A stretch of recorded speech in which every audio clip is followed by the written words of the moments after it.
I'd like to start out tonight by singing a song that I wrote a Fourth What of is up, July. everybody? This Oh, that's the wrong video. But no, I'm not going to sing a song. That'd be stupid. Who would sing a song? It's funny because I recorded that song like 6 times. I didn't like any of them. It was hard. My friend said, well, you record yourself singing, then you download the karaoke version and you combine it in your video editor. And I'm like, I don't want to go through all that. And it was hard to like play the music, and either the music was too loud and you couldn't hear me, or the music was too quiet and you couldn't really make it out. And plus, my voice is horrible. I don't know why people like the song. It is just horrible. I can't carry a tune whatsoever. That's why I was a percussionist for 8 years.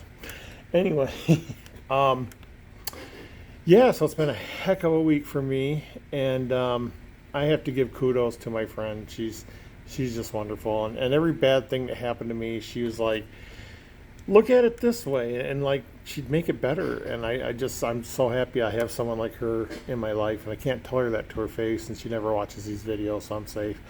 But it's like I had a flat tire, and it was a slow leak, and I've been putting air in it for a couple days, but it was getting low. And one morning I came out from work and I thought, you know what, I just better get this fixed.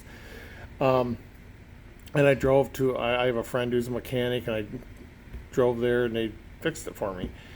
And I'm like going, oh, I'm bummed out. I had a flat tire, horrible. And she's like, yeah, but did you have to change it on the side of the road? And I was like, well, no. And she goes, you were able to drive it to the mechanics. I said, well, yeah. And so it's not that bad. And she took this mountain that I had made in my head and made it a molehill. And there was a couple things like that. Um, it's like, what was the other thing that happened? I got yelled at by my boss in front of a committee. I've worked here for almost 6 years now, and this is the first time my boss. I've heard him yell at other people and call people out like in front of other people, and I've always been the charmed one. I don't I I'm the one they dump everything on because I get things done, and he put someone in charge of the well, a new guy that we just hired. He put him in charge of this project, and he was giving me orders, and I was like, this is not how we do things here. It's there's a procedure, there's this and that. And he's like, he's in charge of this project, you do what he says. But he said it rather gruffly in front of everybody. I'm like, okay, I'm stand corrected.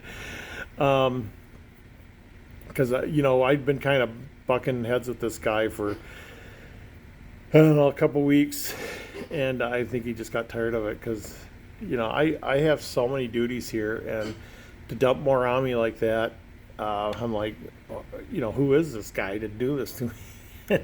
And my boss is under no uncertain terms. He's in charge of this project. You do it his way. So okay, there's that. What else happened this week? I still don't understand why anybody likes that song. I wrote a song about 6 months ago when things were different. And, no, actually, it was longer than that. It was closer to when the chest was found. I wrote a song based on the tune of Five Nights at Freddy's. I don't know if you ever heard of that. If you're a gamer, you probably have. Um, and that's a long song. So it took me a while to write all the words to it, but I thought it was hilarious, but it doesn't really apply anymore. Some of the conspiracies that I sing about have kind of been debunked and stuff. So yeah, I'm not going to do that. What else? Apparently, there's going to be a showdown this Thursday, if that's your real name. Um, no, it's funny. It's been a long time since I've heard anyone talk about my book, so it's going to be interesting to see a group talk about my book. And it's going to be weird seeing what they know and what they don't know. Um, and I was just thinking about a special spot that I go to, and it's a spot in the book, and um, the reason that spot's in there, and oh, it just made me want to go to Denver again. And it's not the spot where the token is, but it's one of the locations you have to go to. And oh boy, yeah, it's just weird. I've never been a person to call attention to myself, and I do make these videos, but I make them alone. Alone. I live alone. I work alone.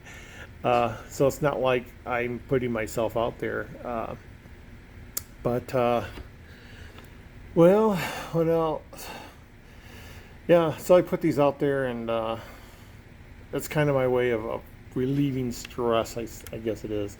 And speaking of relieving stress, that was another thing that happened. About 6 or 7 months ago, it might have been 8 months now, that I started seeing a psychiatrist. I've been going through some crazy med things. Side effects have been nearly killing me and stuff, and so they got to change it and do other things. And it's a process. And the psychiatrist I was saying, I don't know if they have the same thing as medical doctors, but it's like his first job, kind of. And so he's under the supervision of other psychiatrists, and he left abruptly. I'm like, after all this, getting used to him, and working my meds and knowing what's going on, he left abruptly, and they won't tell me why, so I'm assuming he dated a patient or something. But so I started seeing a new psychiatrist, and of course I'm like bummed out about all this. And again, my friend has to point out the silver lining behind the cloud. She goes, "Well, who's your new psychiatrist?" And I told her, and she's like, "You realize he's the head of the practice?" And I'm like, "Yeah, so." And she's like, "Yeah, but you're going from like a guy that was like a first year studying to the head of the practice." And she goes, "You should count yourself lucky. If he hadn't left, you probably would have never get this level of service, I guess." And so, yeah, I did see him today. It was pretty cool. They're changing my meds again, so who knows what's going to happen. Plus, one good thing that happened this week is they lifted the mask. Well, I don't know if it's a good thing, but they lifted the mask mandate at work. I have a little rubber band now that I'm supposed to wear that cuts off circulation to my hand. So I just carry it around with me. But if you've been vaccinated, you can wear the band, and they forego the mask. If you haven't been vaccinated or refuse to give your vaccination status, you still have to wear a mask. And I'm like, I don't care. I've been vaccinated. What else? So I'm just venting tonight. You can tell it's been a long day when I'm wearing a hat. Because when you work nights, one of the things that you have to think about is when you take your shower. So my doctor's appointment was at 3 o'clock, and I took my shower before then, and then I'm like, do I want to take another shower before work? And I'm like, no, but I do need to sleep, and I got bedhead because I sweat when I sleep, and so my hair gets all messy. I thought, I'm not going to take another shower, so I'm wearing a hat at work tonight. And that's the other thing. When I came in, part of my job is to upgrade these old computers, and I did an upgrade on Sunday. Well, I did it Saturday night, and the computer crashed. So Sunday morning, I tried a few things, and I had to come into work. And about 10 o'clock, I came into work, 10 a.m. in the morning. And it's a critical PC. It runs a critical robot, and the backups, one of the backups was corrupted. The other backup, I restored it, and then it crashed again. I'm like, well, this makes no sense, because the backup was 6 days before I even touched this computer. It should be the way it was, and it was still crashing. So it took me about 6 hours to get this thing just to where they could work again, and it's still broken, so we still got to fix it. But we call that, the workaround. They can do their job. We just got to keep an eye on it. And I called my coworker who hasn't been here in a year. He's got a heart condition, so he cannot get COVID, and he's been really isolated. And I didn't realize it, but I had him on the phone because he he was trying to figure out what was going on with the backup and all this stuff. And when we hung up, I realized I was on the phone for 4 hours. It's just crazy. So yeah, it's been a heck of a week. And then I came in at 10 a.m. and we finished like at 4. And it was, I don't know, I was looking around at all the work I had to do, and I thought, well, while I'm here, I'm going to do this and this and this. And I ended up being here till my shift started. And then I went through most of my shift, and then I was so tired because it was like, I think 18, 19 hours I was here at work. And I finally said, hey. And then the funny thing is, I get home, and I come in tonight, and I realize it's the one night I had calls after, because I left at 4. I'm supposed to leave at 6. So I only left 2 hours early. And you don't normally get calls around that time. And of course, that's the one night I got calls. It's just the weirdest thing. What are the odds of that? And another one of the odds are, I got coerced into jumping into a Zoom meeting last night. And I realized because this computer crashed and my mind was on things, and I got up and I had laundry going, and so I quickly put on a pair of pants because you can only wear jeans here. And I quickly put on pants and came into work, and I realized I left. There's certain things I carry with me every single day, and I left it there. And so when this Zoom came on, I thought, the one time I'm talking with other people who might say, hey, show us this. And I'm like, this is the one time I'm not carrying it. And I felt horrible, and it just made me feel like I wasn't all there. And I know it's a weird quirk, but yeah, I carry this stuff with me every day, everywhere I go. And this one time I'm at work and I don't have it. I didn't have my band. It was just weird that this one time I just hope someone doesn't ask me. And luckily no one did, but it just felt weird that, what are the odds again? Just weird things. Nothing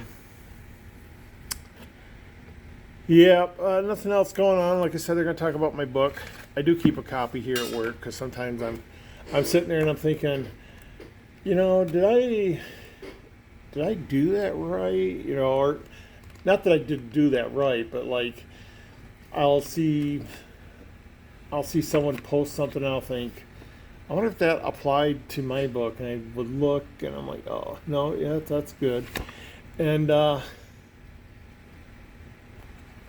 know this one puzzle is driving somebody crazy. Just think about other things shaped in the same manner. Oh, I guess I dropped a clue. And then, I don't know. I'm not going to say anything. But I do keep it here at work. And it was fun last night going, Oh, what else? Yeah, I'm not really saying much tonight. There's not much to talk about. I heard my twins were in a fairy tale. A lot of people don't realize I have twins. The daughter I live with is one of the twins. And I went to my daughter and I was like, hey, what do you know about this treasure? Because you're one of the twins. And she goes, well, I can't tell you until I turn 18. And I was like, but you're 27. So, yeah, so it wasn't me. And I didn't go to a Halloween party. The last time I went to a Halloween party, it didn't go well. So, actually, I was in Tijuana one Halloween. That was fun. They do the Day of the Dead stuff there, and it was lots of fun to do that. And I brought home lots of skulls for my kids and my grandkids. They all have my skulls, and I thought I'd point this out since I mentioned my kids. These are my kids and my grandkids. And of course, I've had 2 more grandkids since then, but they're in order of my oldest daughter and her son, my oldest son, his wife and his son, the twinner, his wife, and the other twinner and her two kids, but we've since had two kids, so that's outdated. We have an Ainsley now, and we have a Finn, which is fun. We have a Nehemiah, a Finn, an Ainsley, an Erilyn, and a Caden, and a Jackson. So yeah, that's just a dedication. I just thought there was some people I wanted to dedicate it to. I thought, you know what, I'm just going to do it to my family because I love my family, and that's that. There was something about the back page too. Somebody mentioned. A Year in Afkir by Edith Telegraphy. I, I helped her write that book, and it's, I don't know, it's really deep. I like it. You can Google it. She has a web page with the actual book and the web page. Yeah, that's just some suggestions I had. There's no codes in there. There's nothing in there. And that's just informational. And I thought I'd plug Edith as a good friend of mine. I've known her since Michaelstadt. There's a treasure trove. She was one of those people that was kind of popular in the treasure hunting community for a treasure trove, and people started to get the idea that as part of the book you had to meet her or something. So she had stalkers for a while. It was quite wild. So every time I hear K-Pro talking about that, I'm like, oh, I kind of know what that's like. I didn't have any stalkers myself, but I know Edith had people calling her and sending her letters and asking her questions like like if she could answer this question, that would answer something in the book. And it was really something. This is Kevin here, and today we're going to be getting you through the nights, Five Nights at Freddy's. We're going to be going one night at a I touched my keyboard and that video started. Anyway, so this is just a newsreel, I guess. Anything else going on? I'm preparing myself for Thursday night, and it's always awkward. Like tonight, I'm getting ready for work when Calazars went live with K-Pro, and I'm getting ready for work, so I'm just kind of listening. It's almost like listening to a podcast. I just have it on. And then I have it on my phone in my car when I'm driving to work. And then I come into work and I sit down and they're like, and this is it. Good night, everybody. And that's about how everything is every single night. Because everybody's in that time zone where I'm getting ready and leaving for work. And that's what it's going to be like Thursday, too. It's going to be, I can't really pay attention, and I might skip it and just watch it at work, and that way I'll get all the details. But it'll be interesting, and I look forward to it. And I hope I don't say or do something that I'll regret. I don't think I did in the Zoom last night. I kind of went over in my head when I was done. Like, did I say anything or do anything? I know we joked a little bit, and I was pointing at things. And speaking of jokes, this picture that just came out, I think that was just a joke. And I think she knew it was a joke. I don't think anybody should put any credence in that anyone thought that was real. I think it was just like a ha-ha. We're doing this. Apparently they're recording something, so they said, This is my take on it anyway.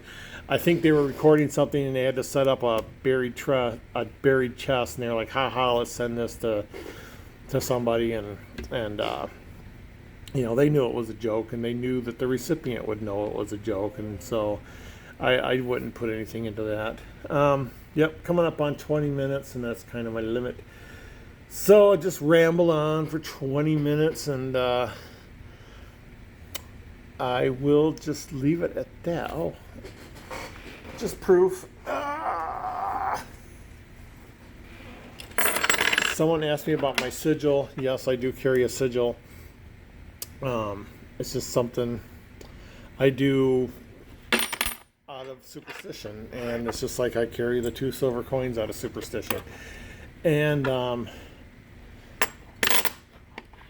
I've only been carrying it. I'm getting it kind of scratched up, but yeah, this is the replica token, and it's just so solid and smooth, and it sits so well with the silver coins. It's almost exactly the same size. I don't know, I've just been carrying that as well. But yeah, this is just superstition. Yeah, I hope this brings me luck one day. And everything else, the silver coins are for when I die. I'll have silver to cross the river Styx. And again, superstition. Yeah, I was going to talk about one other thing, but I'm still too embarrassed to talk about it. Maybe next time, but I'll probably do a follow-up video after Thursday night show. I can just imagine there's going to be things I'm going to be dying to say. Anyway, have a good night. I'm hoping things go better the rest of the week, although on top of the 9 computers I'm supposed to have done last week, I've been given 6, 7, 8 more to do by the end of this week. So I got 16 computers to do by the end of the week. Plus I'm supposed to do 2 laptops, so that's 20. And then there's one that I'm supposed to do when it comes in that hasn't come in yet. So as soon as that comes in, I'll have 21 to do. I don't know. I don't know how I'm going to do all these. I suppose I should stop recording and get back to work. But yeah, and if you saw me in the Zoom last night, I got 2 screens here. I don't know if I can show you. So there's my pile of computers I'm working on. They're attached to these 2 screens through a KVM switch. And this is my chat monitor. And then I have 2 other monitors. So I got 5 monitors around me. And yeah, so I'm like watching the chat in this window and watching the Zoom in this window, and I turn around here and clicking next on those, and yeah, it was a lot of fun last night. Anyway, I'm going to call it quits, and maybe I'll do something with this on Thursday. I don't know. I did inscribe it. I did put I'm going to cover this. I put a number 1 on it. I don't know if you can see that. So this is token 1. So if I ever buy more, I'll number them. Anyway, I got to get out of here. I'll talk to you guys later, and have a good night.